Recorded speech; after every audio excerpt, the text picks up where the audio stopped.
And we must be on. We are. Good morning, afternoon, or night, depending on where you are. This is going to be somewhere between an hour and a half to a 2-hour ad.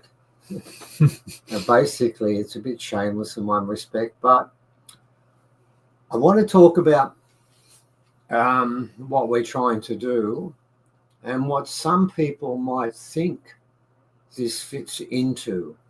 And I want to try and distinguish what we're doing from others. It's different. Yeah. And by the way, before I start doing this, I don't want anyone to assume for 1 second I'm criticizing other people who are doing their events. That is not the purpose of this. What I am trying to do is distinguish us from the other people who are putting on events that a lot of people sort of feel like it's more of the same. And it's not. So first of all, let me try and explain what I'm comparing us against. There have been over the last 5 years quite a few different, I suppose the right word would be new age, wouldn't it, Evan? Yeah, sort of like that. I mean, I don't like the term, and I'm not having a go at people who believe in that, and certainly not, because a lot of the stuff they're talking about I'm open to. That's not the point of this exercise. This is about distinguishing something. Now, and we've been to quite a few of them. Yeah. Okay, we've been to quite a few different events, and some of them were good, some of them were not quite as good, and occasionally some were ordinary, weren't they? Yeah. And what those groups, what they're doing in these other different conferences, is they want to address a variety of different parts of the so-called, whatever that word new age means, story. And you might have one person who's into channeling, another person who's into sacred numbers, which is quite an important thing. I'm not knocking, as I said before. And another person might be talking about their personal spiritual experiences. And someone else might believe they're in contact and they've been chosen to give information and lead people to the promised land. Well, I'm going to tell you about that particular person. What the Hopi said is, we are the ones we're waiting for. And what that means is, what they're saying is, if you find someone else, that's not we, that's them. And you're following them, not we. So really, that sort of person who believes they can tell you there's a change coming, when it's going to take place, and they're essentially ingredient in orchestrating that change. If you meet someone like that I don't follow, and I don't think none of us do we? No. Nobody can claim to know what the future is, bar a few beings, and none of them are on this planet. So let's be honest here. When you come down into the curtain, you see bits, and sometimes you hear bits and you get confused. And what I've heard once from Mesrith, which I think rings quite true, is those beings of a higher dimension are constantly in contact with each other telepathically, and sometimes everyday punters get involved in the phone call, don't they? I've accidentally tuned in and I thought I was going insane because all I could hear was this chattering, and I'm like, well, this isn't normal. I don't usually hear this. What's going on? And I accidentally listened to a room of them chatting. I couldn't distinguish what they were saying to each other, but that's always happening. And sometimes one person locks into one conversation and then thinks that he's been or she has been divinely chosen to lead us to the promised land. I can tell you one thing about the change that's taking place. If it becomes the ownership of a person, then don't listen. That's not what this is about. It's in the self. It's in ourselves. Right. And that's where I've realised, working on the latest book, all that Gnostic philosophy, it's all a macrocosm, microcosm. All of that kind of cosmology is basically what's going on in ourselves. And all it is a reflection of the outside world. Yeah, so that the first point I want to make is that those conferences are fine, but I do know the numbers are dropping dramatically, aren't they, Evan? For everybody. Yeah, I remember when we did the first conference at Uluru, there were close to 400 people. and we did a conference quite recently there, and it was less than 200. And I can tell you that some people felt after a while they'd heard the same thing again and again. And I think there's a sort of consequence of that people are thinking, oh, not another one, I've heard it all. And to an extent, I agree. Again, that's just my opinion. I'm not having a go at the people who are doing it. I'm just saying what they're doing, we're not interested in doing anymore. No. We don't intend to be part of that. And what we've tried to do recently is just do our own conferences. And all of them have had a general theme. So what we'll do is, this is our 48th. Yeah. Well, we've got quite a few people we've been in contact with, so that finding speakers is not an issue, but finding speakers to fit into the theme that we were trying to put across over the 2 days and a bit of a night is very important. Now, of the 3 we've done like that, the most important one from our point of view is this one. Okay, it stands in front of the others. In fact, from our point of view, irrespective of how many people do or don't come, I believe the content we're delivering this time round is the most important content we've been involved in. And there's a difference. You see, when we go to other conferences, we might take some skulls and rocks and rings and stuff like that. And we're quite confident that what we're talking about is valid. It's full of empirical evidence, and it resonates not so much even with now, but with the future. The next person who talks after us could be talking about something completely different. And then the one after definitely will be. And then what tends to happen is people start to get this massive information, and you lose a lot of it because it doesn't all connect. Okay, so being a teacher, I was always a great believer in, if you're going to give a concept, you do it piece by piece by piece, and you put it together slowly, and it all runs into a sequential narrative. Now, that's what this conference we're doing actually does. Now, Evan, can you do me a bit of a favor? Could you put up, please, the actual timetable? Yep. And what I'll try and do today, and then we've got, I think, Katharine, Binnah, and we might have Darren. We could have brought Trudy Roberts in again, Auntie Trudy Roberts, but she's been on about 6 or 7 times with us. And I'm sure the people who I'd say most of our viewers have hopefully seen her by now. Well, if they haven't, they might have seen her on Billy Carson's show, because he's put her up, and I know Dr. Samir wanted her on, didn't he? So, I mean, she's getting on sort of a fair bit of publicity.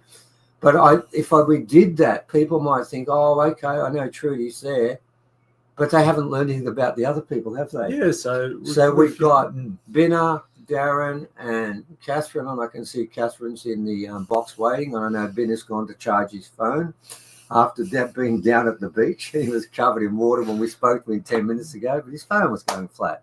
We'll get there. So let's put up. I'll just put this up for everyone. You. All right. I want to show you what we're doing, okay? And I'll explain as we go through this the concepts we're trying to introduce, and then expand on as we go through.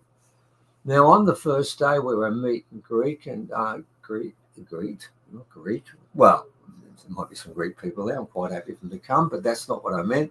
Meet and greet from 6 to 7:30, and there will be nibbles and drinks. Look, there won't be actually a meal as such, but you can fill yourself up on the snacks. And then we're going to do a rock workshop from 7:30 to 8:30, and maybe a bit longer.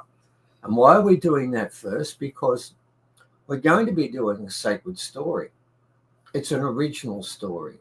And we've got original and non-original people speaking about that story in the spirit of Wirechan, which is like black fella, white fella dreaming. Yeah. Oh, have I disappeared? Yeah, you disappeared. Well, I was trying to get off camera, aren't you? Yeah, I was actually, because it's much better if we have your face on there. We can have me in the background. Nobody likes looking at ugly things. Where was I? Lost it. Oh, yes. Right, back here again. Right, the rock workshop. Now, these sacred rocks, we were set on a task by Kano, by Uncle Marbach, Arnie Bev, to get these rocks back together so that they can go on the ground, and that black fellas, white fellas, purple fellas, and any other color you want, women, men, transgender, I don't care, any human that's breathing, and if it wants to be maybe even a dog or a cat, I'm open to that, sits inside those rocks for 10 to 15 minutes, pays very little for it, and then that will start their journey and set them on the right place. That has always been our intention. Yeah. And we made an agreement, Roz and Evan, myself, with the Ram and Jerry, that will go on their land. And I'm not going to spend an hour and a half explaining why we did that, but we do. Bear in mind, all of these rocks, number one, we have never picked one up off country. If we did, we'd both be dead. Mm-hmm. Number two, on only one occasion did we buy some rocks at Byron Bay when someone was selling some small rocks for a ridiculous price. And I think we spent $150 for 6. And because he liked what we're doing, he gave us 2 more, didn't he? Free? Yeah. Right. That's it. And we don't know where they came from. And this is the point with this. The rocks we've been given by many, many people that have found them over 20, 30 years, sometimes 50 years. They've come back and given it to us, and we've got hundreds upon hundreds. And I will guarantee there's no more than 10 that we know where they come from. So for those wonderful people who keep telling us to put them back on country. As I like to call them, the put it back people. Please, before you know the whole story, get to know the whole story, then give advice. And you'll find, number one, we don't know. But let me tell you one story before we go any further. On one occasion, we had a rock I wasn't convinced was made with advanced technology beyond the gamut of stick, stone, and bone toolkits. Because whenever we get a rock like that, we give it back. We give it back if we know where it's come from. And often we do when we get those ones. We've given back 20 rocks that fitted into that category.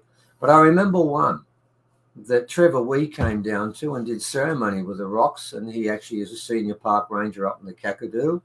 I said, take the pictures back, because I'm not convinced this comes from the period that we think is from 12,000 years backwards, because that's when the younger dryas stepped in, and I believe that's when original people gave up the magnificent technology that we're using. So we're of the opinion that the rocks we've got, the ones that we have, come from there. And they will go back onto country for everyone to be with. So what we're going to do, and we get people to sit inside those rocks and do ceremony. Well, on the first day, when we do this presentation, everyone will be sitting inside a circle of rocks that will be aimed inwards towards the people who are there. And what we will do is we'll just put up some pictures, and we won't tell them a thing to begin with. And we'll ask them, what are they seeing there? It'll be a workshop. It's not going to be a lecture. And for that hour and 10 minutes or whatever it is, we'll just be putting up some pictures, and we'll have the rocks for you to look at. But you can't touch them. Oh, yeah, don't be trying that one. Oh, please.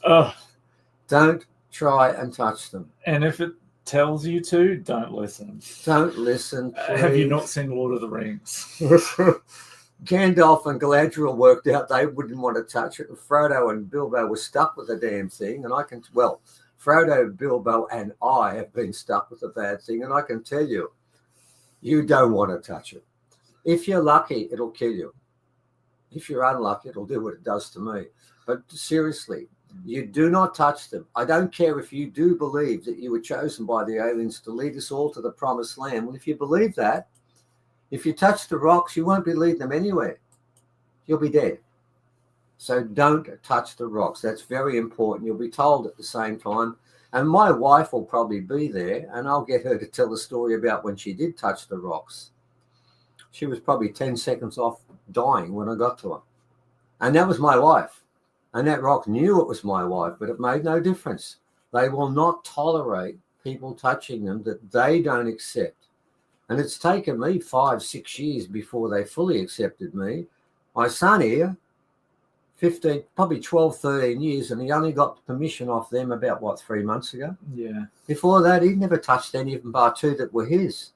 He couldn't. They would have killed him. And, ladies and gentlemen, if you think I'm using that word loosely, killing, am I using it loosely, Evan? No, not at all. Not at all. Because I can tell you now, we know people who've touched these rocks and have died. And one other one that came back that had the worst cancer ever and was now on death's bed but we managed to drag him back with the use of a couple of rocks.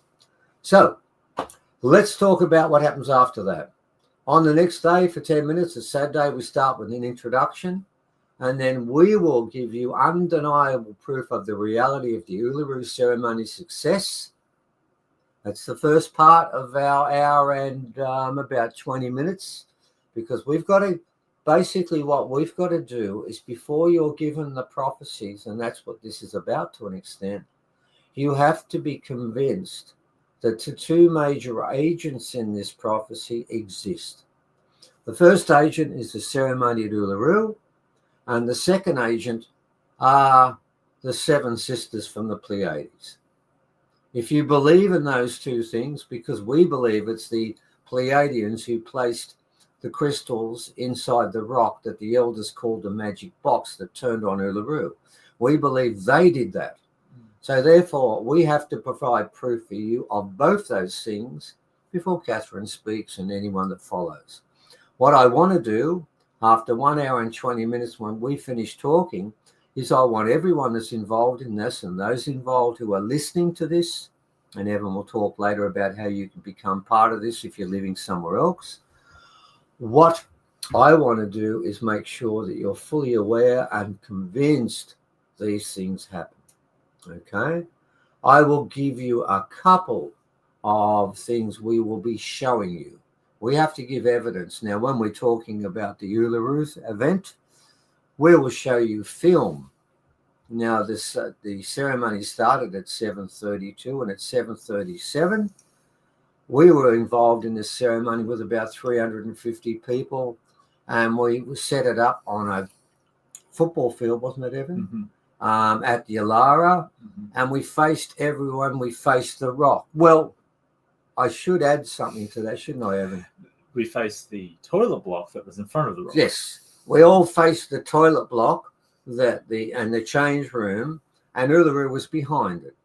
But we sent our energy through the toilet block. We didn't send it to the block. No, bypassed. It went bypass that to Uluru. So we did that.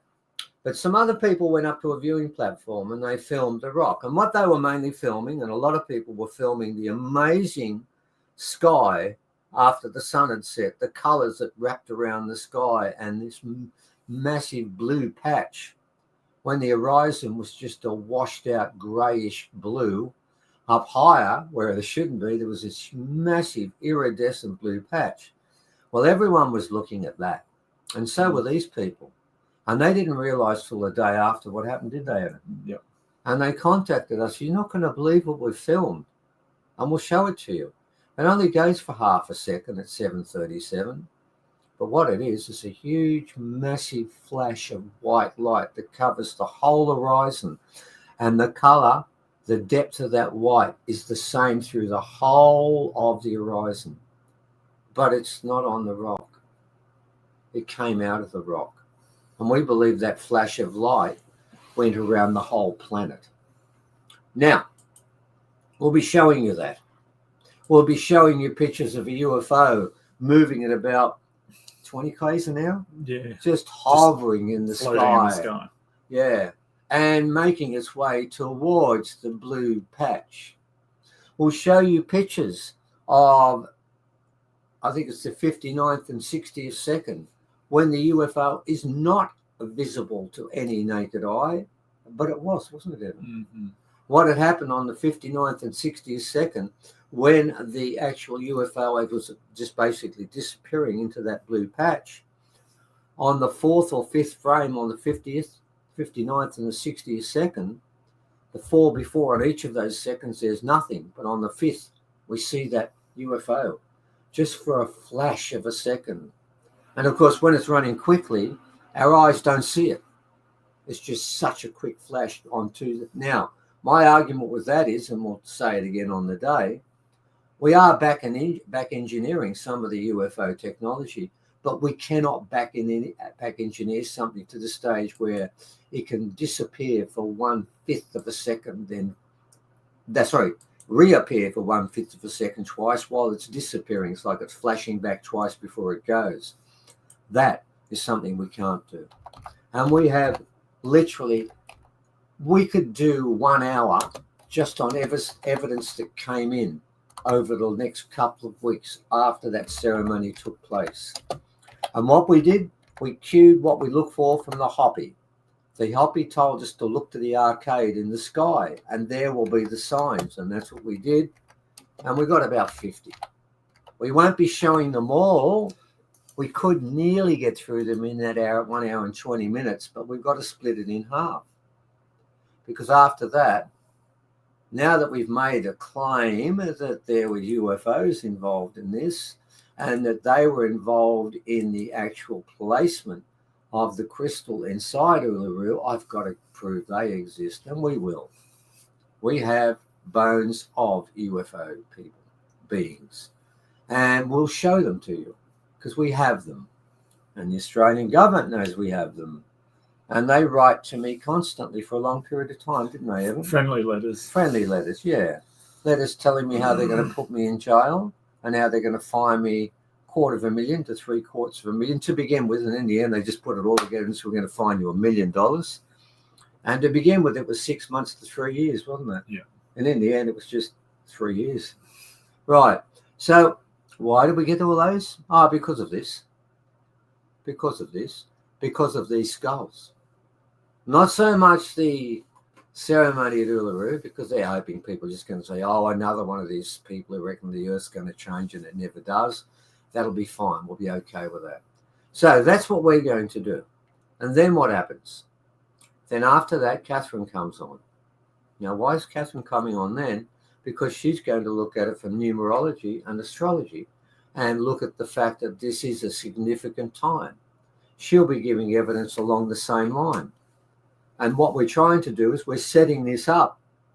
So after we're finished and Katharine's gone through and given her information, that will be the part of this segment where we give proof that these dates were important and these players were important. Now we get to the next part. We get to Uncle Lewis and Nissan Lowry. And what will they be doing? Well, Nissan will be talking about the prophecy he was given by Uncle Eric Walker and Uncle Harry Pop. Uncle Harry Pop's still with us, isn't he? Mm-hmm. Uncle Eric is not. And he was given a prophecy about the Earth changing, but he was also told he could not reveal it until he was 54. Well, he's turned 54. So he's going to talk about that prophecy. And he's going to talk about it with Uncle Lewis. Now, why would he talk about that with Uncle Lewis?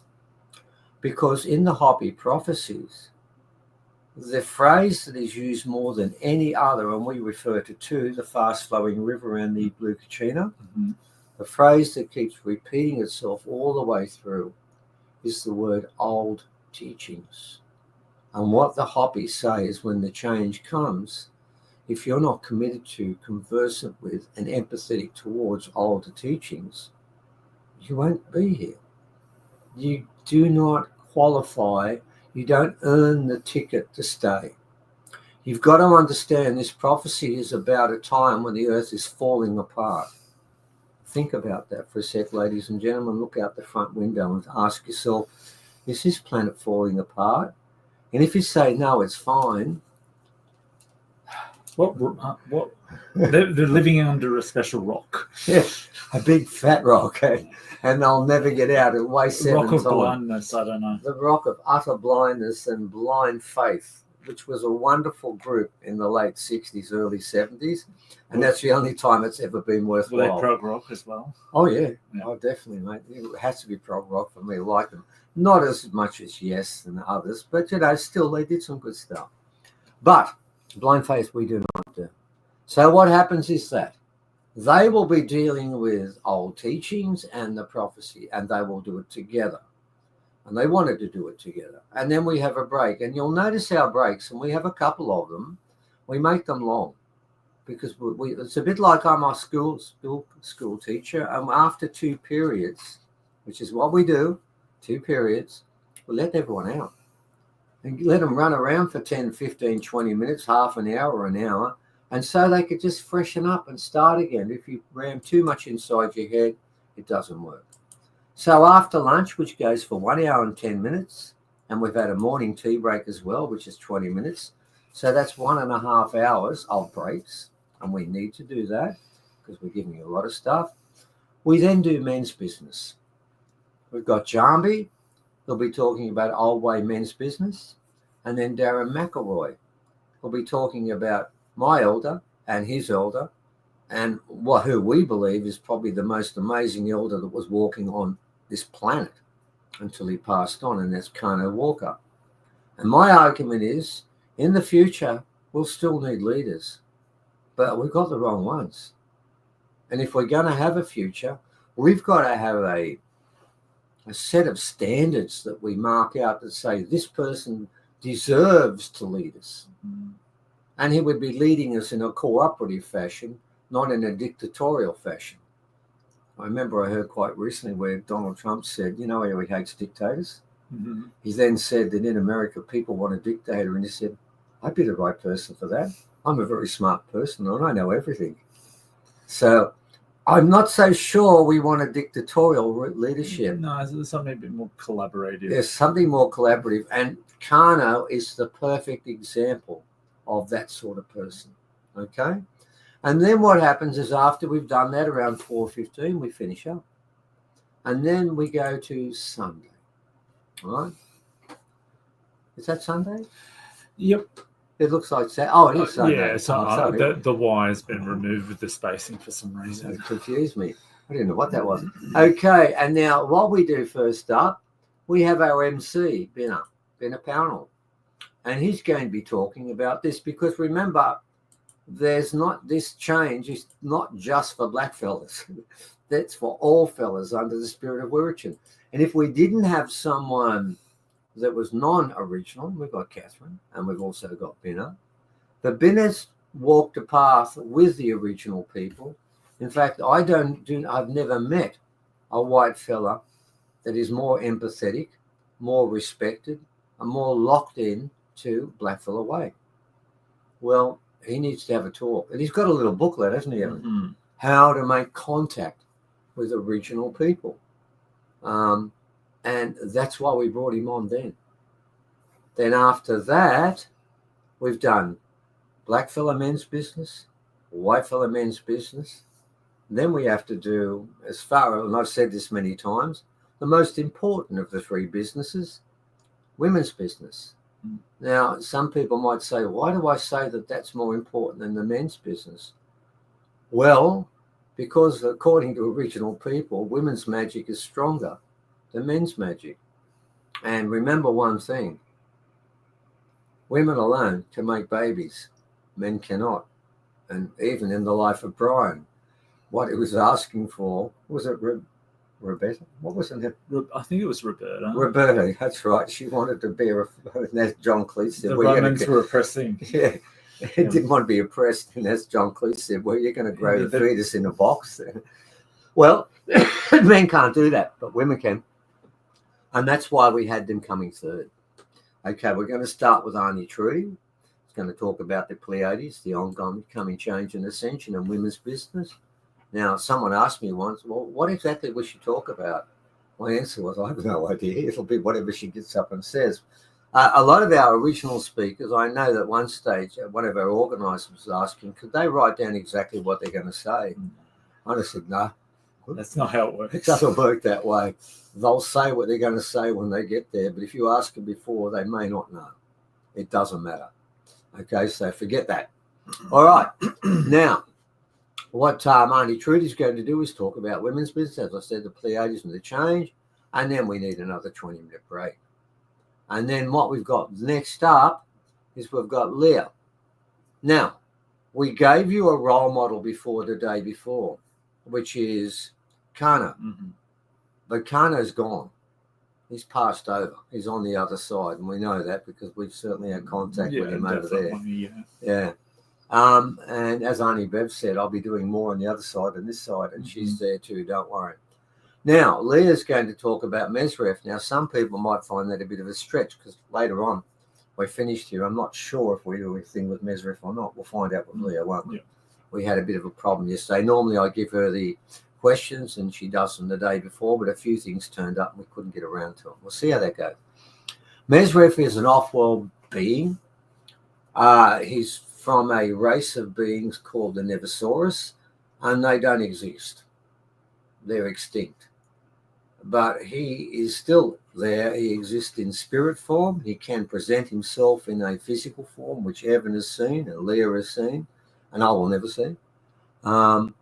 And he has given we've done probably about 35 shows with him, haven't we? And we've put the books together on the transcripts, and if you look at the transcripts, he's given you basically the wisdom to stay on this planet and become part of it. And he would be the perfect leader in the future, but would never do it, because it's not their job to run planets. It's their job to basically sort of oversee the whole thing, isn't it? So he would never do it. We have to do that. And basically what Leah's going to do in her hour is give you an understanding of what that path is and how to get there. And then we may have Peter and Donna, and they're going to look at the systems that are falling apart.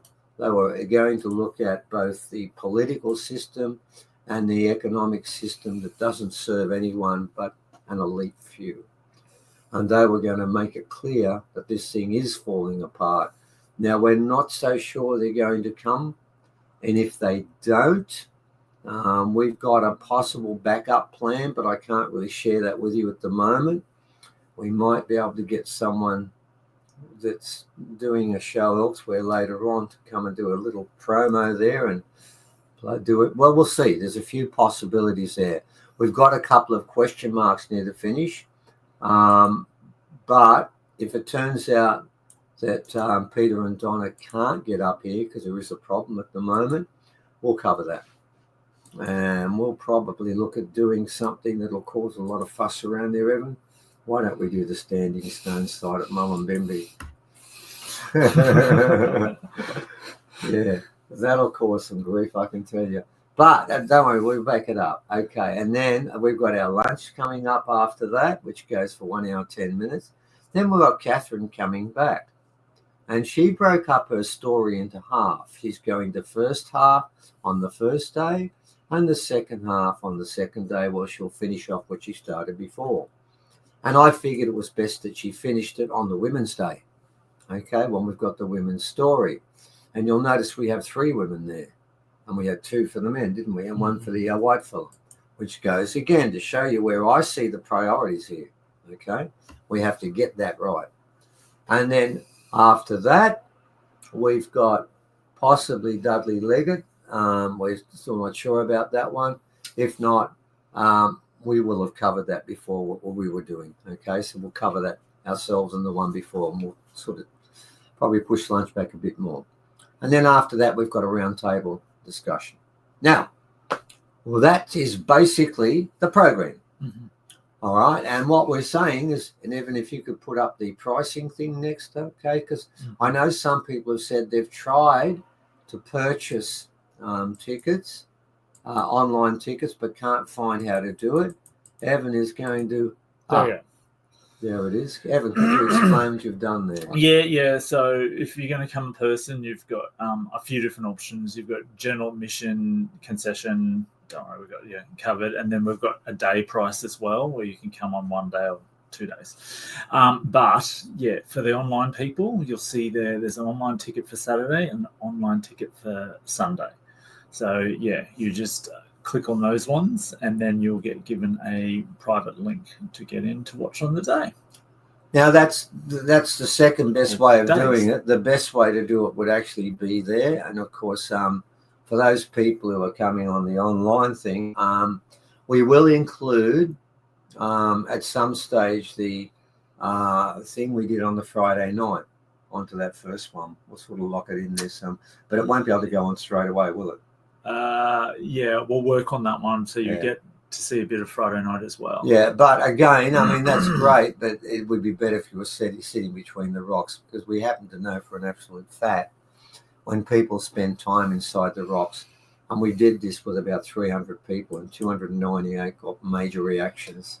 So, but you won't get that if you go online. It's not going to work like that. But that'll be for the people who are sitting inside the rocks. Now, for them, it is a bit more. We've gone $225 for one night and 2 days, and $250 if you aren't concession or aren't original. And I know for some people that's a fair bit of money, but you've got to remember something here, ladies and gentlemen.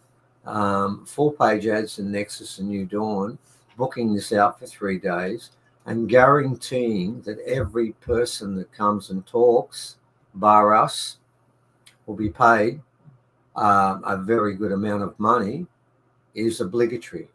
And we do that each time. Now, to do that and to pay each speaker a really good payment for their hours speaking, and we have, I can tell you, and I'm not going to say what it is because that's not really your business, that's theirs. When you add that all up, if we don't sell nearly 40 tickets, we make a loss.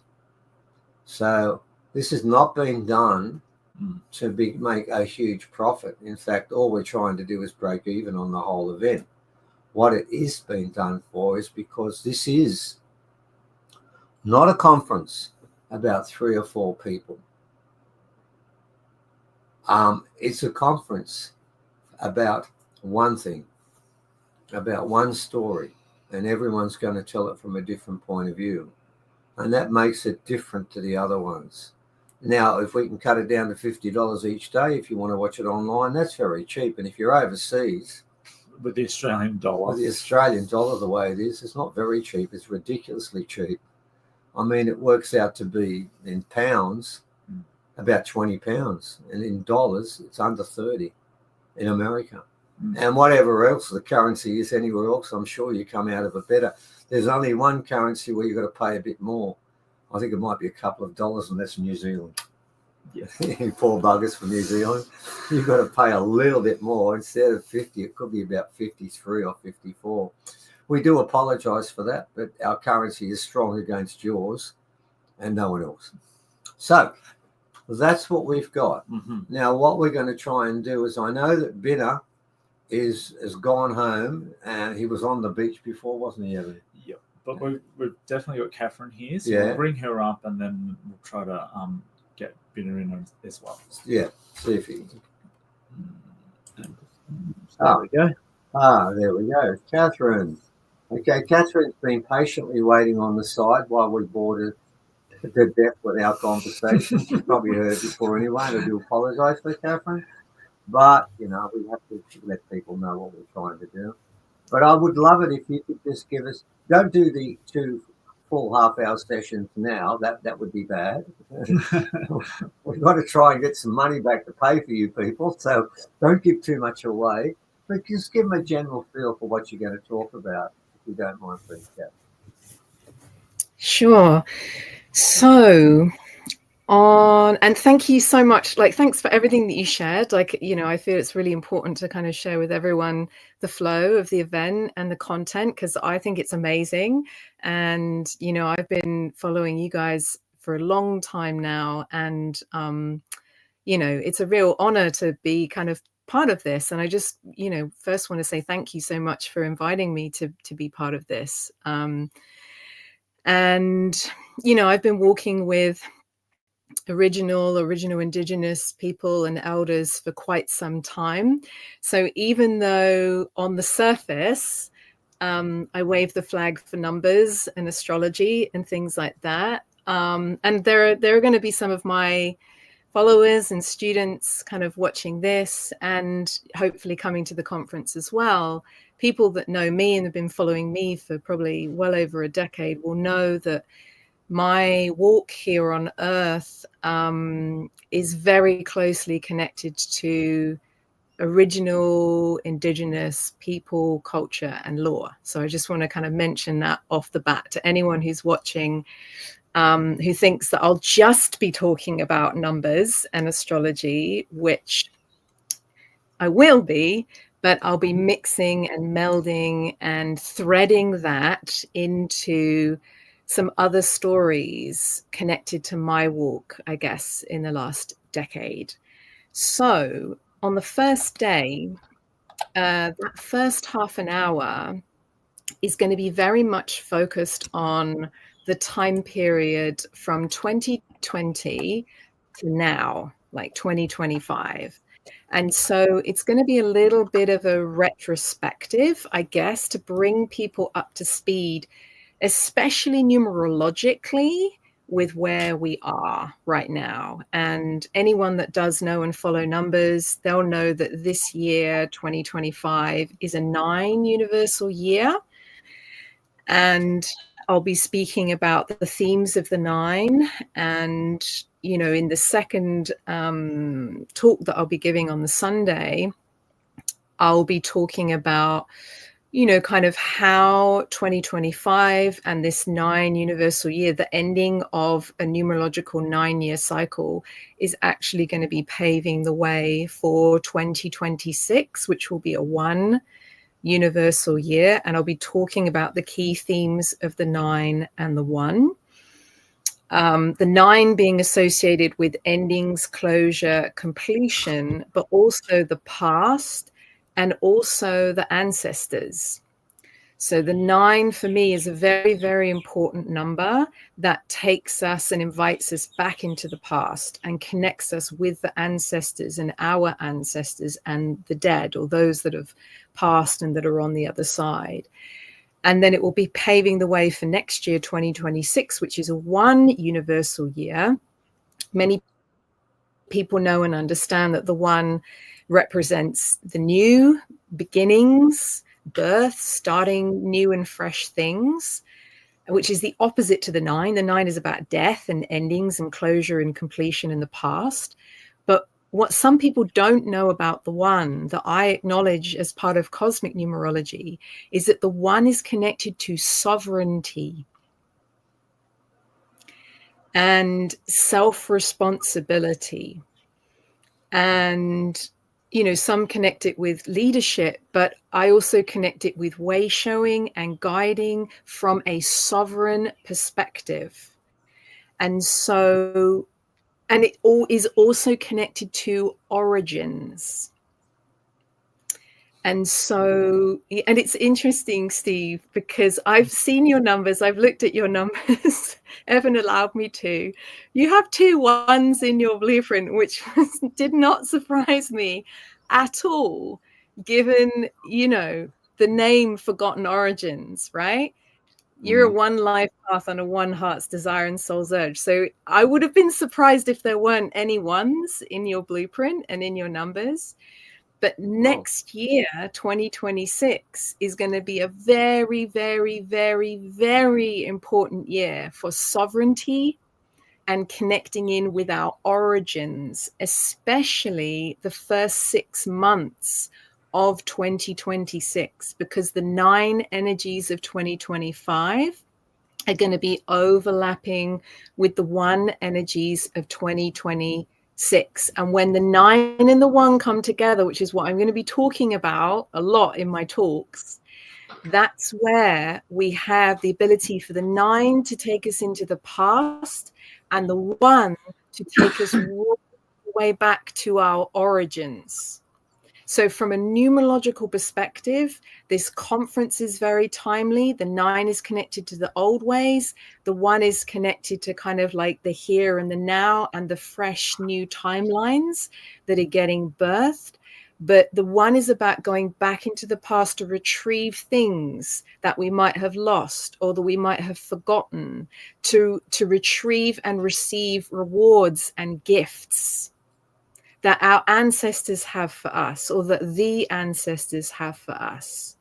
And then to bring that 9 in with the 1 to connect us into our origins, all of us, both as humans, as sovereign beings. Sovereignty is our birthright, as we know, but also the origins of our ancestors and our bloodlines and the original indigenous peoples on Earth, and especially the original indigenous peoples, culture and law of the lands that we all live on. Because some of us live on lands that aren't where we were born, like me, for example, was born in England, but Australia's been my home for the last 14 years. And I feel at a soul level, a very deep connection to the original Indigenous people, culture and law of this land. And it's taken me a while to acknowledge it. But I'm in this body in this lifetime. I look this way.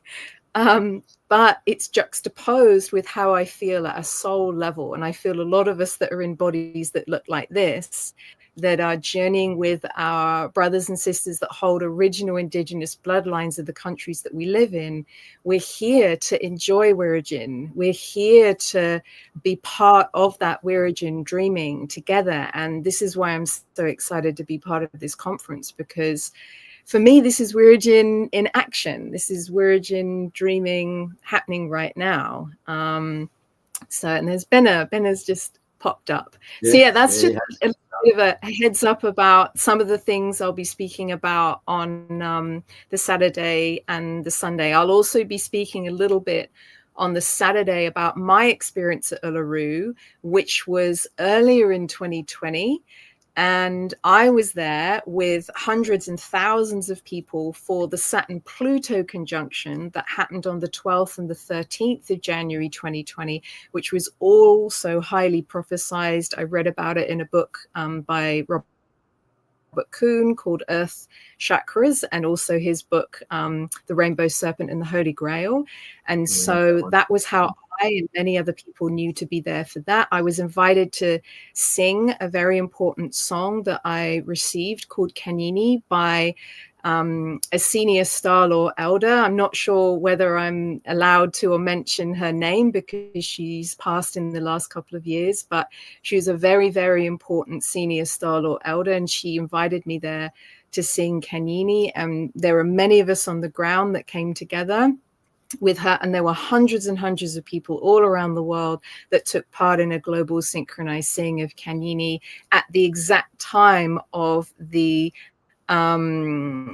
Saturn-Pluto conjunction, which happened on the 12th, 13th of January, that then paved the way for another 3 Jupiter-Pluto conjunctions throughout the year, and then culminated with the Saturn-Jupiter conjunction that happened at the end of the year that you guys were all at Uluru for, which happened on the solstice. So I'll be speaking in more detail about the gathering that happened in January and kind of the activations that were happening there that I feel are very strongly connected to everything that you guys were doing at Uluru at the end of the year. And then those other 3 major conjunctions. So that's where I'll be kind of folding the new Earth astrological aspects of everything. And then again, I'll be threading it in with the numerology and, a few other bits and pieces as well, connected to some really important elders that, I have a strong connection to, including Uncle Bob Randall, his wife, Auntie Barbara Randall, and their connection to Kinnie, my connection to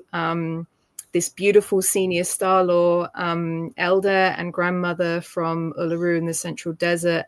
And, I'll also be mentioning probably on the second day, Kurt and my connection with Kurt, who's initiated into Wirrajin, and just the importance of all of that. And for me, how it's all connected with the 9 and the 1. So there are dreaming stories. There's the Kinnie dreaming story from Uncle Bob and Auntie Barbara. There is the New Way dreaming story, which is connected to this senior Star Law elder.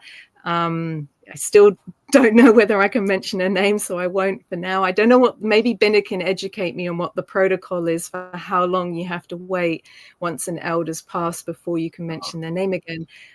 But I'll also be, just acknowledging Wirrajin dreaming, because all of those dreaming stories are connected to the 9 and the 1. And I'll be speaking very specifically about how they're connected, why they're connected, and how we can all be coming into greater alignment with the energies and the frequencies of the 9 and the 1 right now and moving forwards into 2026. Because for me, what I've found, I've been journeying with numbers for 12, 13 years now.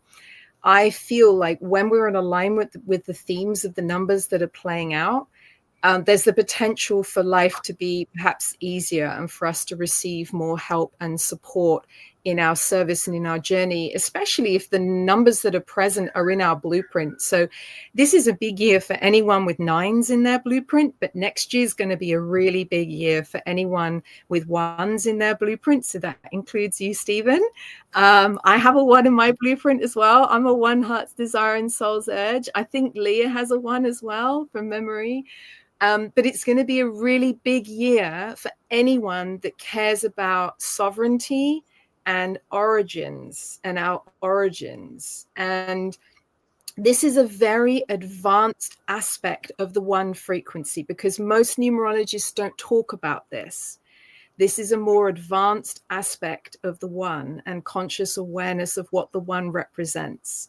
So for those of us that are here to wave the flag for sovereignty, self-responsibility, self-direction, self-navigation, and connecting in with our origins, 2026 is going to be a big year, and it's the beginning of a new 9-year cycle, and the sovereign seeds connected to our origins that we plant in a 1 year are going to be paving the way for the next 9 years here on the planet.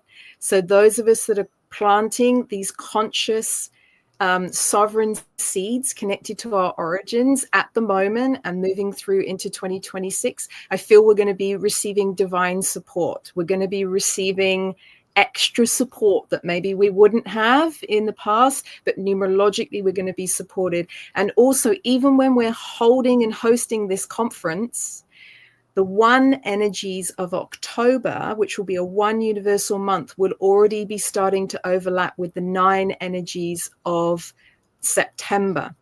So those 9 and 1 energies are going to be relevant for next year, are going to be interesting numerology happening, Victor. My friend Catherine's talking. She's just somewhere. Sorry, Well, we he just popped in and we just muted. So, this is live, people. This is live. We can't hear you right now, Binnah, because we just muted you. He's just muted himself. I was pretty much finished. I was kind of wrapping up that initial share. I was just talking about, for me, the 9 and the 1, like this, for me, numerologically, this event, this conference, this gathering is happening at the absolute perfect time, and I will be given evidence, and I'll be explaining why, and I'll be weaving it in with beautiful dreaming stories that have been shared with me by some very beautiful, precious elders, 2 of whom that are not on the planet anymore, 1 of whom that luckily is. Yeah. Okay, Catherine, that was actually very good. I've actually really hadn't had a chance to find out what you were going to do, and I'm quite interested in that. And what's interesting for me is when it comes to sacred numbers and sacred geometry, normally when people give a conversation about that, because I really don't get into that sort of stuff so much, I fade out after a couple of minutes. That was good. I'm looking forward to your conversations. It's really going to bring your ring together. Yeah, I think. What you've just said, that links in with a lot of things we've been told about next year too. And maybe I might mention a few of those, because you really did spark my interest on that. We're of the belief that next year is going to be massive. A lot of things are going to take place, and I think your numbers seem to be backing that up, which is going to be great. Now, what we're going to do now, hopefully, and we certainly did hear from Binnah while Catherine was talking, we're going to bring Binnah on now. And as I said before, Binnah's got 2 roles in this. He's going to talk about the fact that he spent a long time working with original people at so many levels, and that's what he'll be talking about, man. It'll be an anecdotal talk, but just as important, he's also going to be our MC. So Binnah, don't give the whole thing away, but just a very brief sort of resume of what you're going to do in relation to not so much your MCing, but the content you're going to present on the beginning of the second day. Over to you. Is he unmuted? I've unmuted. Okay. Yeah, I think he's. And hopefully we're gonna hear you. Can we? Oh. Can you hear us?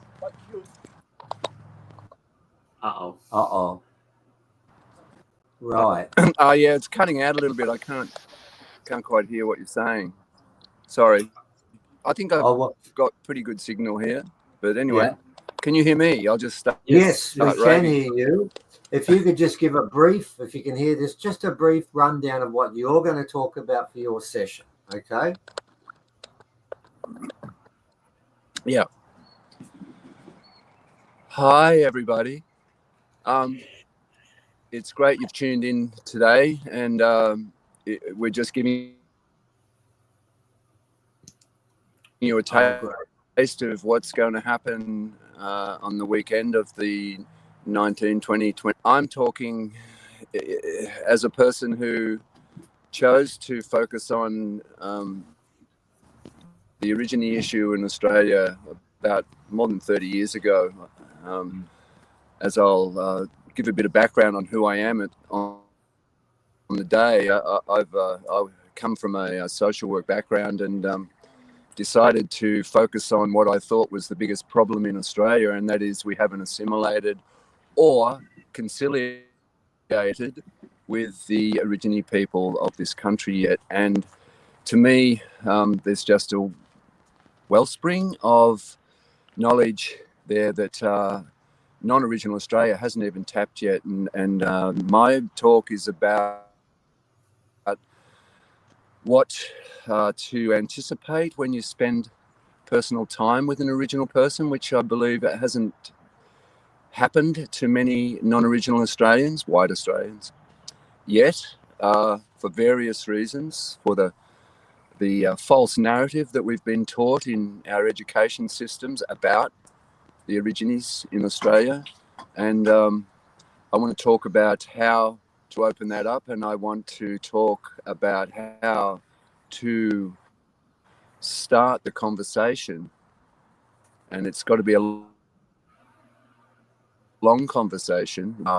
They have maintained the most continuous culture on the planet. Here we are sitting with them. We haven't even asked them yet. So I've got a lot to talk about. How's that?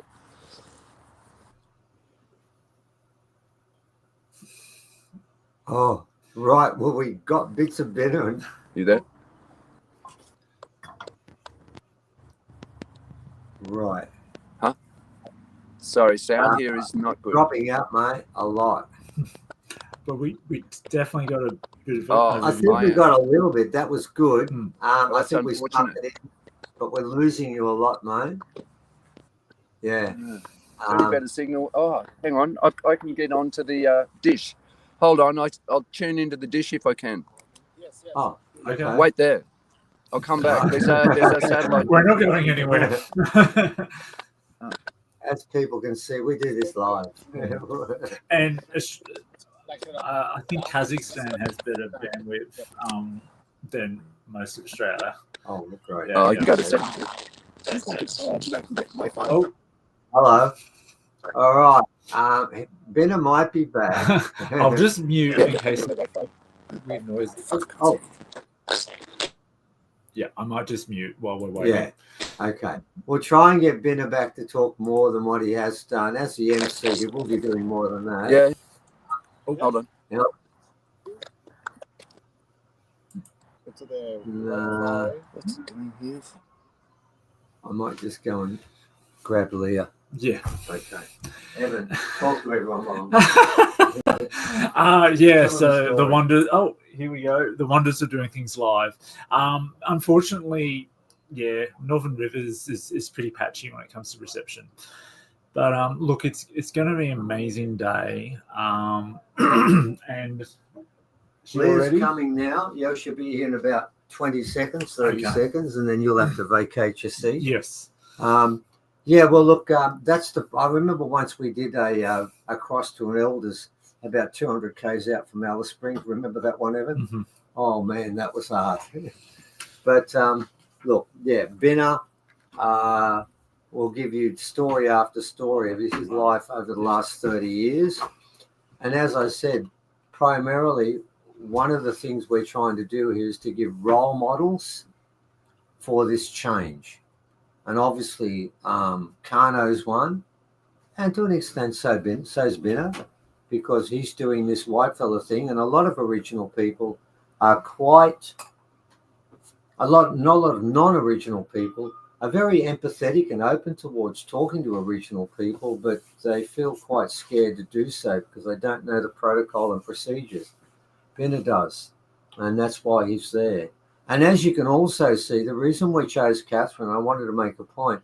I first met Katharine when we went to see Nissan and Pajambi, and they were all there to begin with. And this is how this all came about from a meeting we had about 3 months ago, where Nissan said, yeah, I've been given this prophecy, and we said, well, okay, we can do something with this, and this is why it's how it is now.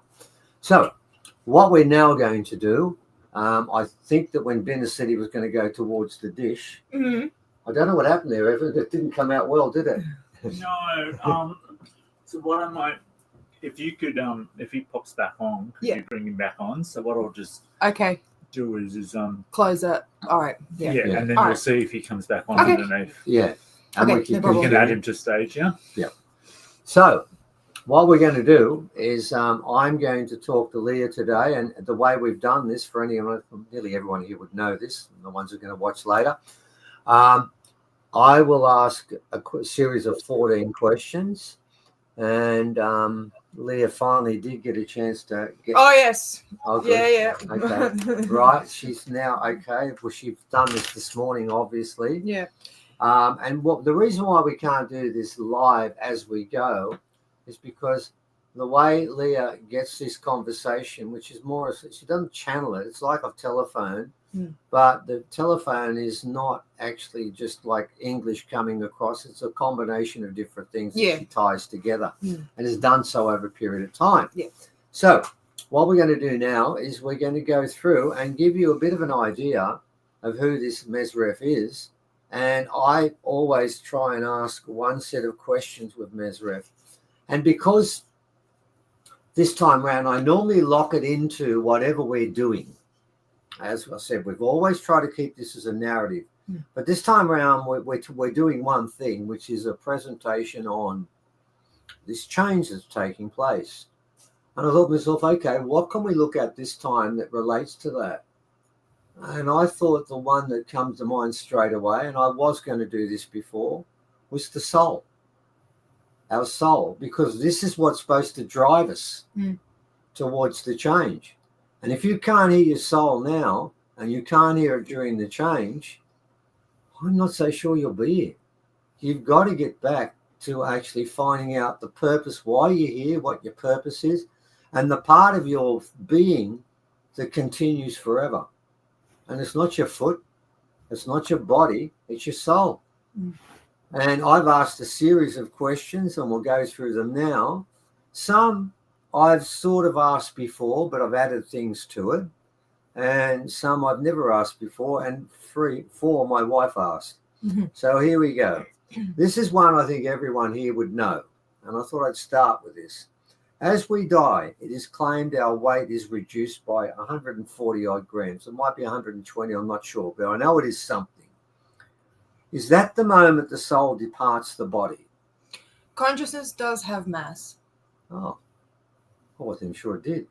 Okay, that's interesting. So that's actually a yes for once. Add a tick. Yeah, I will. Mind you, I do this a lot. Normally I end up with about 3 ticks and about 15 question marks. So we're off to a good start. Yeah. Okay. The next one that flows out of that. Clearly, the answer is not flesh. The soul is not made of flesh. Well, the obvious question is, what is the soul made of? If this thing weighs, if consciousness has a mass, it's sort of half telling me what the soul is made of anyway, but we'll go down that path anyway. Leah, what is the soul made of? When consciousness is free from flesh, it can be measured in the electromagnetic field.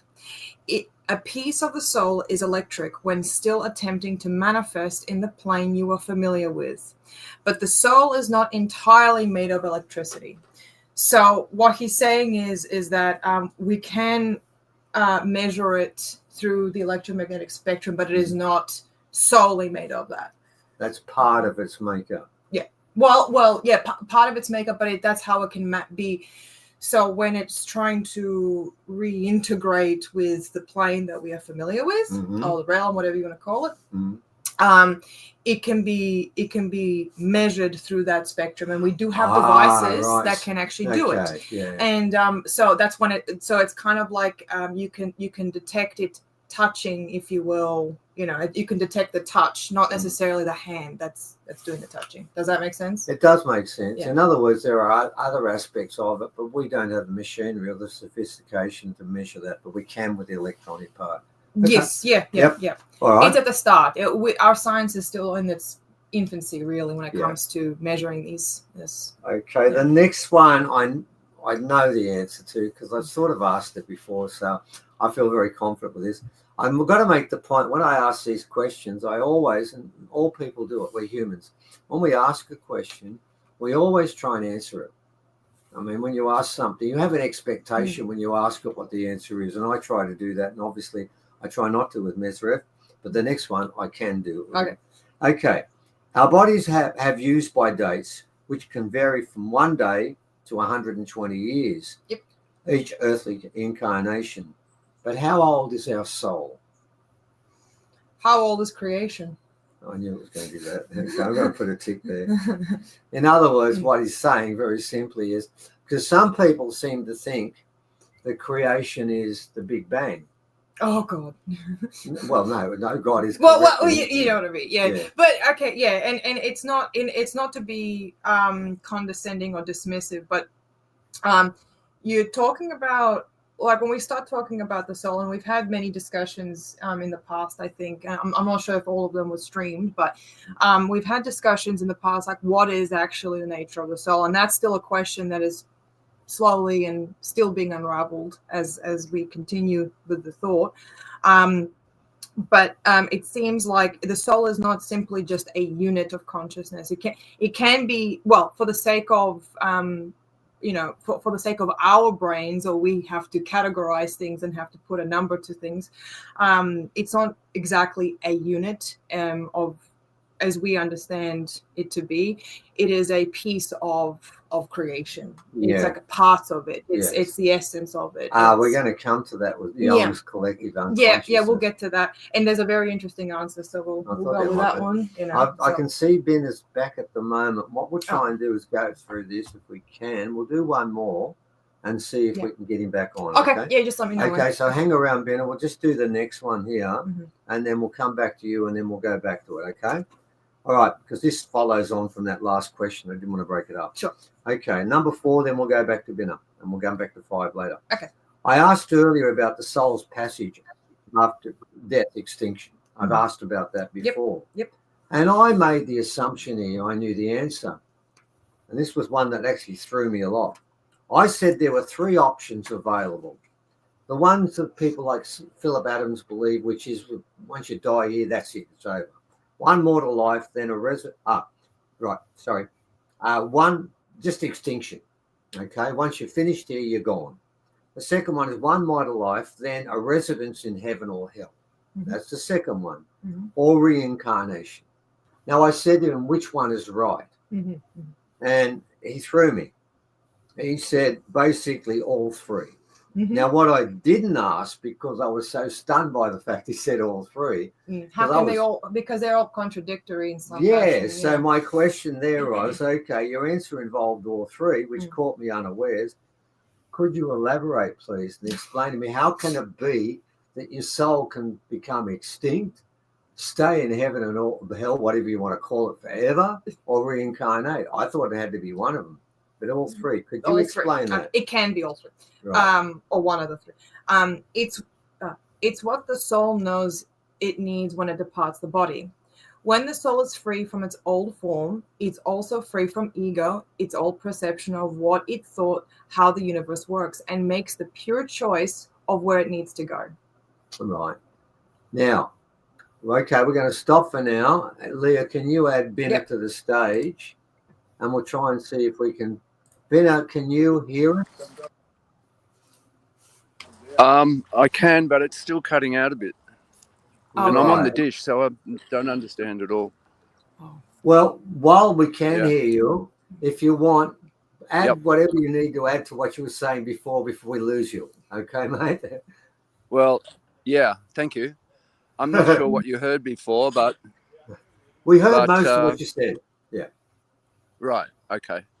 Yeah. Well, I've got a lot to offer, I think, because I believe Australia hasn't really investigated the Aborigine culture as such. The government seems to have kept us away from the topic and tried to convince us that they were a dying race, quote unquote.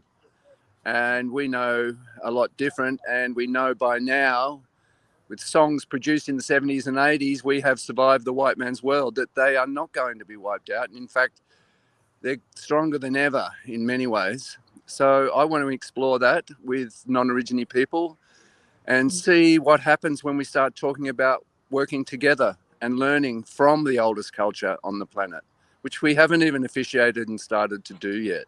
So there's a lot of fresh ground that we can explore, I believe. Yeah?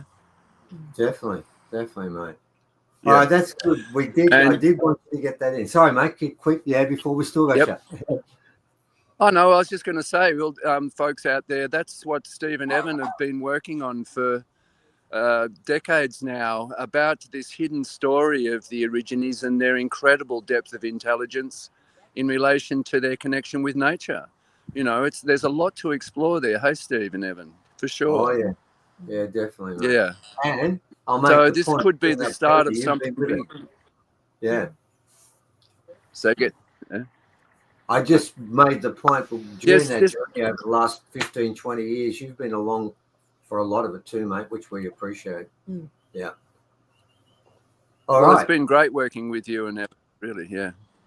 And Okay. mate, we got a new one that's turned up that I can't talk about today. That's the most amazing archaeology we've ever been offered. Yeah. It changes Right. It everything. does. We can't put it up yet. Yeah. Because everything where there's so many players in this, but it'll go around the world. Yeah. Something found in Well- Australia changes the world history.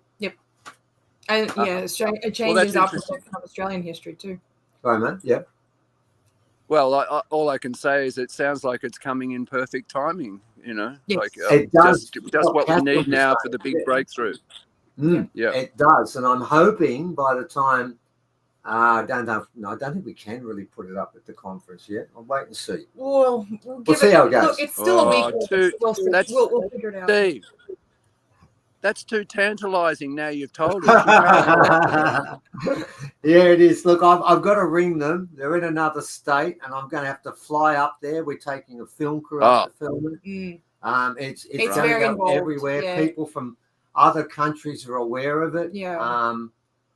It's really huge, mate. I'll leave a little Excellent. teaser out here.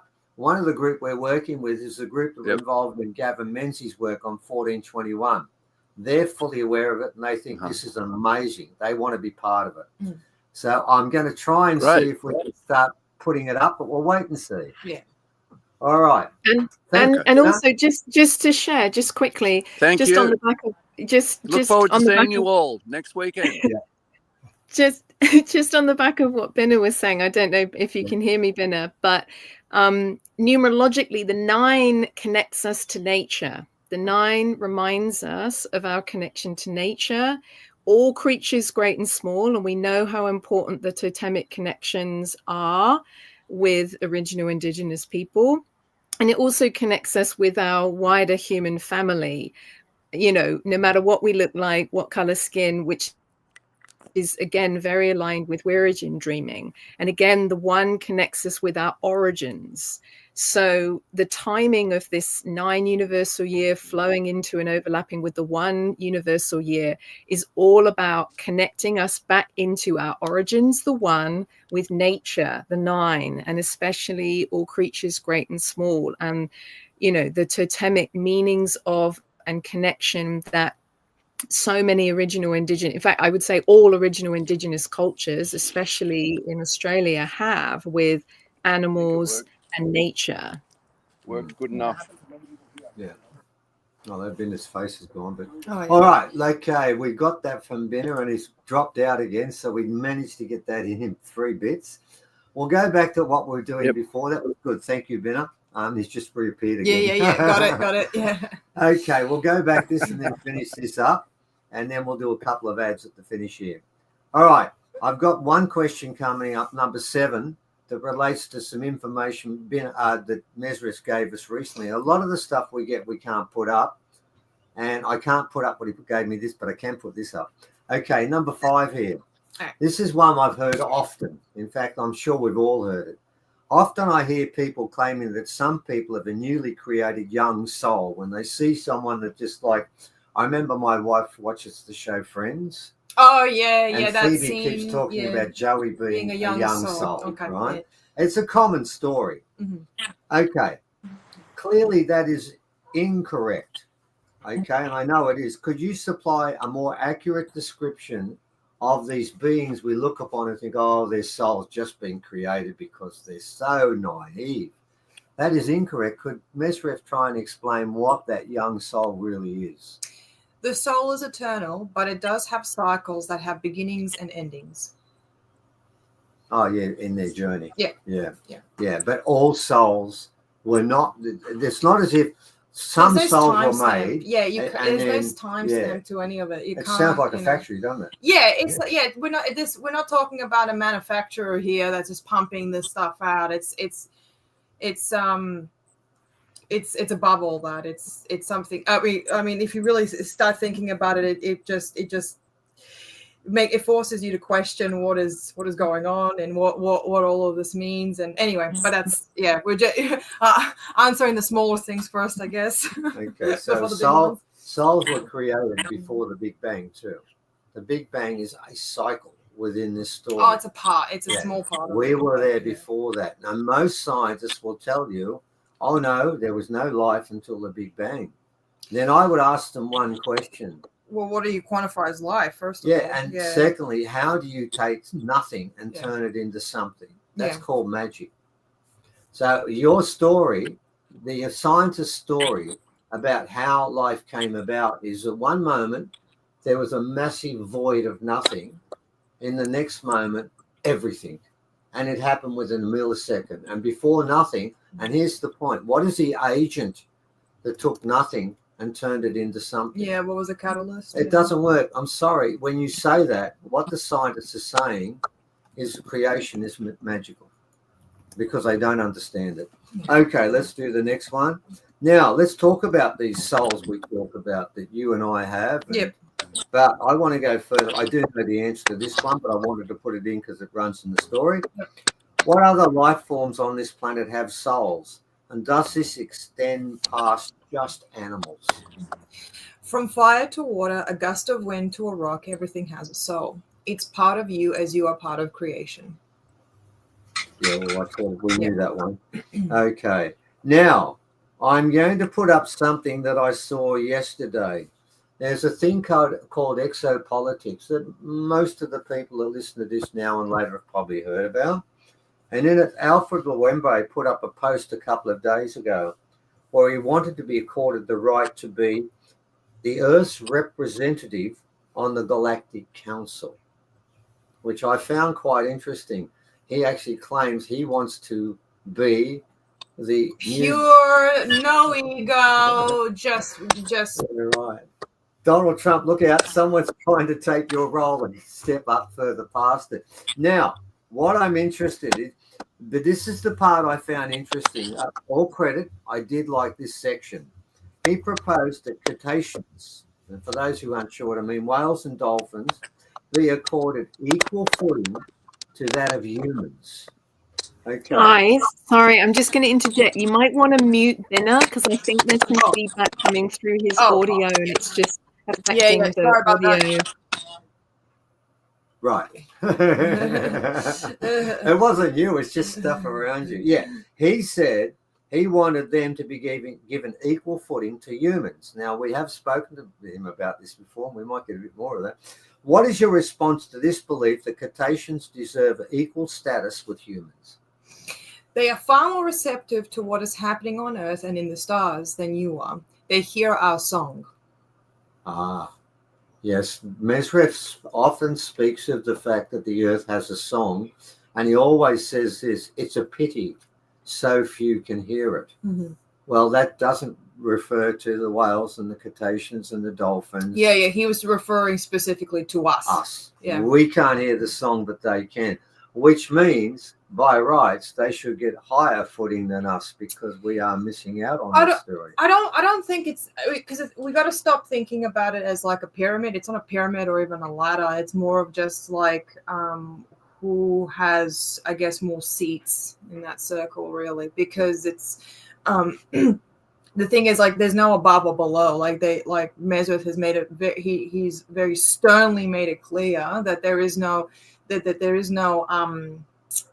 better or more superior or less superior species on the planet. It's just what their effects are on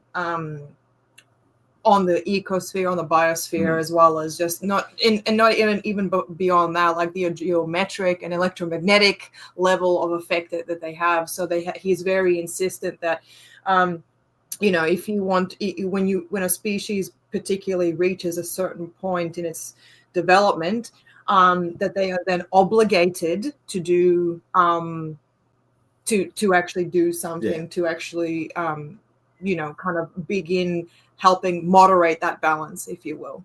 And it is a very fine balance. And I think that like humans are important. He's not denying that, but he's saying that if you want to call yourself an apex species and start behaving like an apex species, he's not saying that we are. I mean, he's just kind of like, well, if you really think that you're hot shots, then why don't you actually, put your money where your mouth is? So, well, they're not. But we've got a suspicion that down the line, when this change takes place, it could be possible. I think it is. I think for individuals, in I think people are yearning to do a lot more than we've been given the opportunity to. But first of all, the system needs to be a bit adjusted. That's all. Now we're going to touch into an area that I'm going to be very careful about because I don't want to go too far down this path, as you know, Leah. Yeah. But Carl Jung, who Mesrith has praised, hasn't he? Carl Jung. Yeah. He has made. He said he was wrong, but he was very close. Yeah. Well, that's better than where I'm standing. Carl Jung. I love Carl Jung. Yeah, well, he's very close, which is better than we are. Okay, Carl Jung often spoke of one destination for the soul, which he referred to as the collective unconsciousness. Mm-hmm. Was he right? And if so, could you describe it? Okay. When you are alive, that's when you are truly... When you are alive, that's when you are truly unconscious, but are fully aware when you are liberated from mortality. It's the ocean where you come from, and it's the ocean where you go home to. Yes, he does mention the ocean a lot, doesn't he? Yeah. All right. Okay. Now, the next 5-6 questions aren't mine. They're my wife. Actually, she was the one who asked me a couple of months ago would I do a session on this. And she went and started reading some stuff from Dolores Cannon and Edgar Cayce. And we've done that before with him. We've mentioned both these beings with him before, and he's quite comfortable with both of them. Mm-hmm. I can tell you from previous experience, so far he has never challenged anything Dolores Cannon has ever said. Mm. And on one occasion he did challenge something that Edgar Cayce said, and I can see why he said that because he was right. Actually, no, that he did challenge the free will thing with Dolores Cannon. Oh, that's right. Yeah. So, nobody's perfect. No one's perfect, but these two, he's made it clear they're a lot closer than basically any other human. So we're going to take a couple from here. Okay. Now, as I said, this comes from Del, from those two, and the first question she asked, do you make a soul agreement about your next life while on the other side in order to learn certain things that benefit the soul's development? So do we make an agreement when we come here? I think I know the answer to this one, but we'll find out. There's an overview of what you wish to experience, but there is an overview of what you wish to experience, but like for all, life is full of surprises. That's why we do it. Okay. So basically the answer to that is yes. There is a sort of a general idea, but not specifics. No, there's like, okay, you can have highlights, sure, but but the thing is, it's not, if it was like, so I don't know if it's been mentioned before, but I like to plan things. I like to plan things even, 10 years ahead. So, and if I don't achieve those plans, I get very, very flustered. So, what Mesut is talking about, and from some of my memories of that in between state of life, there's no, I don't recall getting a sense of like, oh, this is going to happen at this day, then this is going to, like, there's this very detailed list of things that are going to happen. There's sometimes things happen that I wanted to happen come sooner rather than later, and vice versa. So there's no real, like, it's all a soup. We're all just here to like feel things and experience things and see where it goes and where it leads us, and will it help us grow? Will it make us wither and dry up? It's just it's a real, yeah. It's fun. It's fun. Here's the trick with this. Okay, I believe that each soul, when it comes here, have been given some general directions on things they should try and achieve. But having said that, I'm of the agreement quite a few don't reach that. And this leads up to the next question. It says, if there is some sort of general idea where you're going, what happens if you do not fulfill this soul agreement? What if you don't reach what you were supposed to come here and get? You try again. I sort of figured that was the answer. Yeah. Okay. You come back and try again. That's the beauty. Put another ticket. Yeah, I know. That's my second one. I got a half a ticket, mate. So I'm up to 2.5 at the moment. I got a couple more. By the way, I didn't make these questions, but again, when you write them down, you think about the answer. Now, this one, yes, we are aware of that. Are we meant to forget our past life when in our present incarnation? If so, why is it that there's a sprinkling of individuals remember snippets of their previous lives? Most of us, when we come here, most humans, when we come here, come with a blank slate, and we don't remember virtually anything from before. Some remember a little bit. Obviously, Dolores can remember a little bit. You do. So why is that? How does that work? Okay. Mm-hmm. Oh. You are meant to remember. Oh. We try to nurture those memories of Akashi out of you. Hang on. Could you read the last bit again? We try to nurture those memories of Akashi out of you. Oh, bring it out of us. Out of us. Oh, I sort of get rid of it. No. Oh, the opposite. Okay. Right. That makes a lot more sense. I got thrown by that for a second. I've got to be careful with this one because I'm not real keen going down this path. So I'm going to see how this runs. Oh, no, you can still ask it. All right. Yeah. Do some souls form strong soul-to-soul connections because of soul contracts over several lifetimes? So what I'm basically saying there, do we form connections with other souls and it sort of draws us into the same passage or story? We're all connected to each other, even the ones you hate. All are children of Akashi. I sort of knew that was coming that way. I can put a tick next to that. I know a lot more about that one, and I'm not going to talk about that. And we've agreed, by the way, Mesut has agreed, yeah, that's far enough, and I'm glad we didn't go further than I thought we wouldn't. Okay, 2 more to go. Casey claimed that the purpose of the soul's journey is to achieve a state of complete spiritual awareness and become one with the creation force. Is he right? Well, I know the answer to that one. I have only known a handful who have reached oneness, and I am not one of them. Okay. But that's still our purpose, isn't it? Oh, sorry. Wait a minute. Is this 13? Yeah. Oh, it was supposed to be yes. He just says yes. I'm sorry. I read the one I... Okay. I'll tell you what I asked. Is this spiritual oneness a rarity? That was the question I asked. Yeah. Okay, so we've done that one now. Yeah. That's what followed from Sorry, that. apologies now, for that one. Yeah. Was he right in that saying? Was Casey right in saying that is our role? He says yes. Yeah. It's just one word. Yes. Yeah. Oh, right. Yeah. That's what it was. So that's a tick. Whoops. And then the next one, he said that it's very rare. Well, he says, I've only known a handful who have reached oneness, and I'm not one of them. A handful, only. He said a handful. I mean, well, you got to remember, Mesut can have like 50,000 hands at the same time, but it could be one. You don't know. Like, but I think he says like a handful. 5 fingers. He's saying handful. He said so. I assume a handful, like picking up marbles. I guess. Right. Well, you can only fit a few in your hand. Okay. Yeah. So, and he's not one of them. He's not. He says he's not one of them. Okay. All right. Well, Okay, that works pretty well. all which things is considered. crazy if you think about it. I'm not Yeah. one of them. Which You have an entity like that, and he's just like, "Oh yeah, I haven't reached that one." Even he's just like, "No, I'm not there yet." I'm like, "Okay, what is the criteria then?"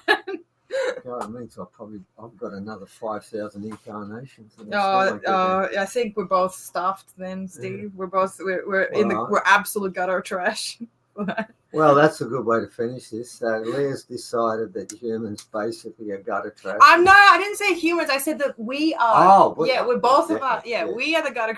Right. Okay. We'll leave it that way. Yeah. So that insult doesn't go out to the rest. No. You guys are fine. We're just, All right. Yeah. Okay. So, ladies and gentlemen, here's the situation.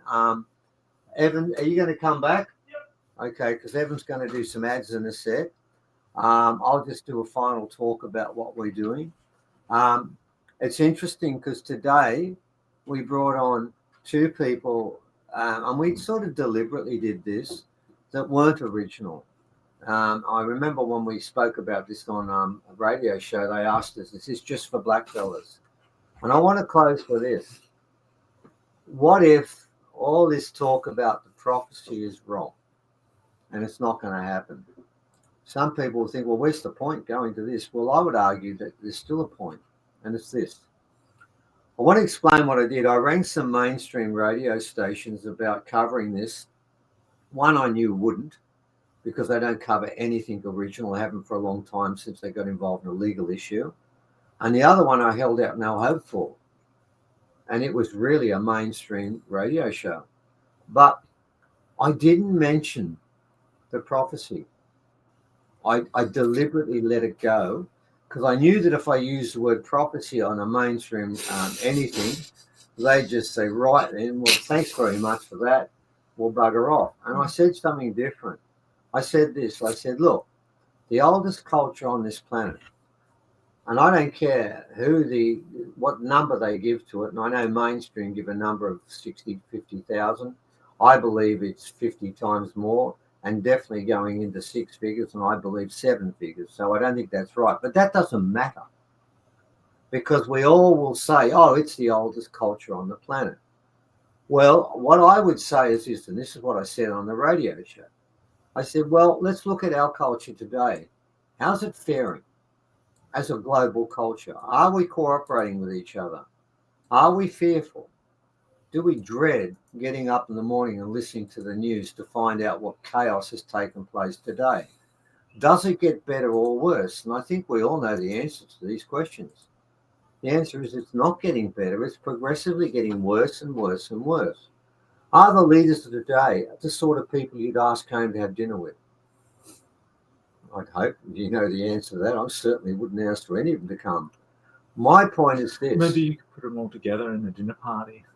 That'd be interesting. Yeah, right. There's some reality television for you. Oh, yeah, fair. Just imagine. We got a Russian leader and Ukrainian leader saying, I don't want to talk to each other. No, I'm not talking to you.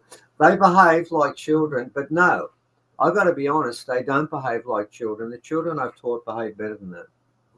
But what I did find was when I said that your culture's fallen in a screaming heap, on both occasions, both of these guys who were actually the news crew, both didn't argue the point. And I said this, I said, listen, this culture's been around longer than any other culture, and you've ignored all of it. You haven't taken anything on board since you came here. I want you to think of this, I said, okay, some of the fire department is starting to talk about the fact that blackfellas have some controlled burning, fire stick farming. And they're thinking about using it in some of the backburning they do. And the backburning they do, half the time it starts a bloody bushfire. That's the truth, right? Not the way they do it. And they're trying to tell all the white fellas, try and do it this way. Well, at the moment, the fire stations are thinking about it. No one's fully committed to it, but they do mention it in passing. It's something they might have a think about. But I do know they're doing some controlled burning at the moment, and it isn't fire stick farming. And I said to them, okay, you are thinking about using that. What else have you taken from our culture and put into yours? And the answer was nothing. I said, well, right now your culture's falling apart big time. Don't you think there could be things that could be adapted and put into the culture that the original people have had for tens of thousands, hundreds of thousands of years that may assist in a society that's imploding? What's happening in our society is just everyone is splitting from each other. We're getting two groups now. And it's funny, there's all different groups that are fighting each other. In America, it's basically the people who follow Trump, and I'm not going to take sides on the ones who don't. And they are separating further and further every day. That is not how to run a country. And I'm seeing that everywhere, that people are being polarized. I either hate you or I'll tolerate you. In the last election in Australia, what got the most votes? It wasn't the Liberal Party, it wasn't the Labor Party, it was others. And of the ones who voted Labor and Liberal, half of them didn't really care anyway and thought they were hopeless. And if you make a comment about a politician and you say, I don't trust them, I don't think they're good people, I've never had anyone say, oh no, I think they're wonderful. But that's how we should speak about our leaders, like that. We should say they're fantastic. I love what they're doing. Who says that now? No one does. But I tell you what, if you had Kano running this country, you'd get millions of people saying this is the best it's ever been. But Kano never got elected, did he, Evan? The Labor Party, the Liberal Party, the One Nation Party, the Greens, none of them went to him and said, man, well, the way you're talking, you'd be a wonderful leader. We know it's true, but they didn't. Well, I'm saying, if you don't believe in the prophecy, do you believe that your society is running well? Do you feel it's the best it could be, or could it be improved? And the reason why I've done one interview with Triple Z, which is a mainstream radio station, they would ask me to come back this week to do a second one. It's because I'm going to keep saying the same thing. Your society is falling apart. It needs to be repaired. Remember what Einstein said. The highest form of stupidity is to go back to something that doesn't work time after time and try and find a way to make it work. Well, our society doesn't work. And you want to fix it up by a Band-Aid? That won't do it. No, you have to basically exercise the cancer. Cut it out. You can't leave it there. It will only get worse.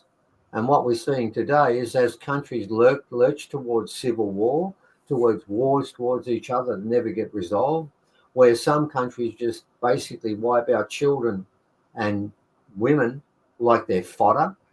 And you've got to remember, in most wars now, the greatest casualty is not the soldier. It's the innocent bystanders. The whole thing's fallen apart at every level.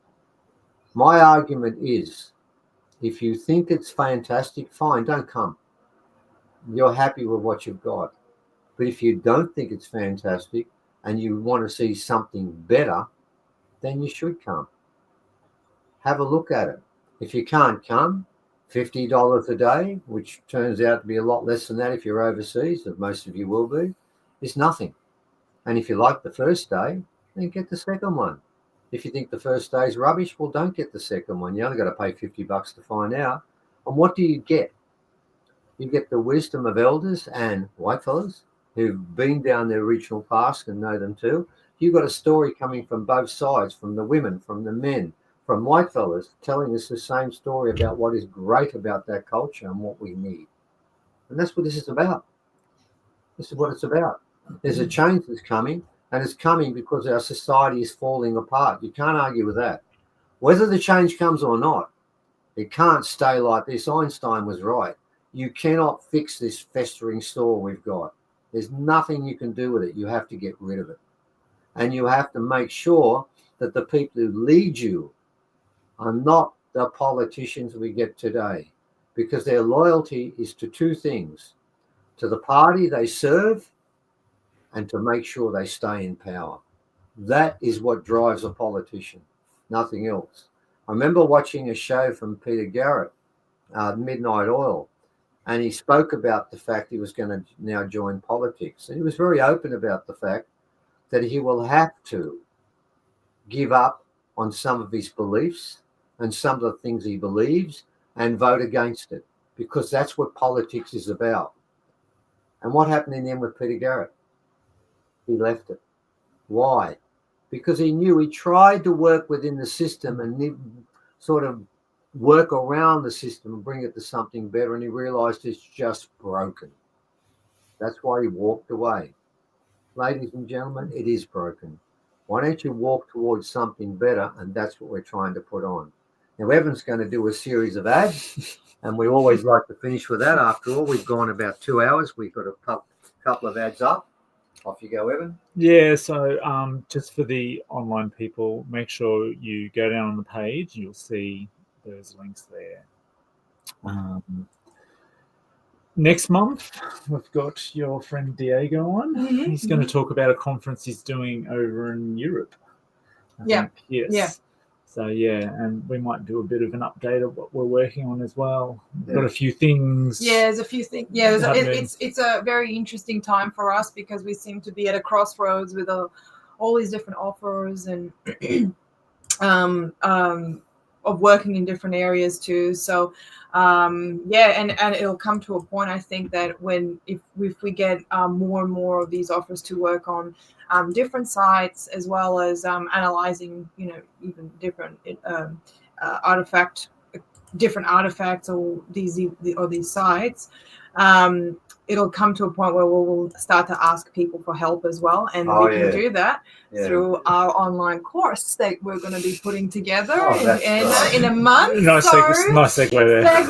And so for those of you who want to become alternative archaeologists, you can learn from the best, and they will definitely help you not only learn everything that you need to learn, or the basics rather, on the ground, but also learn how to think, learn how to think outside the box, and also have the opportunity to actually gain experience from working on these actual sites and artifacts that they give you. Because frankly, we need more people. We've got three sites, so we need as many people as we can get them. Because we're starting to realize we're being overwhelmed. Yeah, that one. There's only 3 of us. So we also have a tour coming up next year to Bosnia, to the Bosnian pyramids, which I'm sure most of you would know of that are listening and watching today.